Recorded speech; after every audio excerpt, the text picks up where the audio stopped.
তো হ্যালো বন্ধুরা, আমি সুজয়, তোমরা দেখছো সুজা টেক।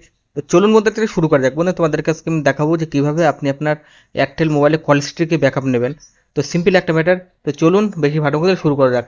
তো যে মোবাইলে আপনি কল হিস্ট্রি ব্যাকআপ নিতে চান, তো সেই মোবাইলটা আপনার কাছে থাকা লাগবে। তো সিম্পলি এই যে আমি সেই মোবাইলের মেসেজটা ওপেন করলাম। এই যে মেসেজ ওপেন করার পরে আপনি প্লাস আইকনে ক্লিক করবেন। প্লাস আইকনে ক্লিক করার পরে এখানে ওয়ান টু ওয়ান, এই যে ওয়ান টু ওয়ানে মেসেজ সেন্ড করবেন।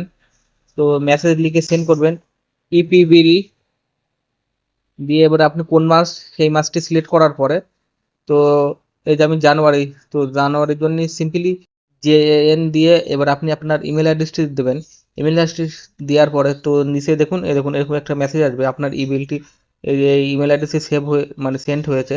আর আপনার ইমেলের পাসওয়ার্ড এটা। তো এটা আমি আমার জিমেলটা ওপেন করে দেখে নেবো যে আমার ইমেলটি এসছে কি। তো আমি এখান থেকে আমার জিমেলটি সিলেক্ট করে নিলাম। তো এই দেখুন ই বিল প্রিপেড, এটা এটা ওপেন করবেন, এই যে জানুয়ারি মান্থ।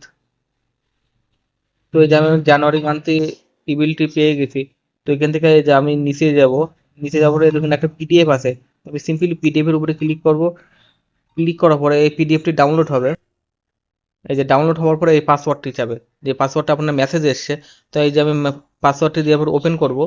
ওপেন করার পরে এই দেখুন আমার এই মোবাইল থেকে কতগুলো কল করা হয়েছে, তার হিস্ট্রি জানুয়ারি মান্থে। তো এই যে সব হিস্ট্রি।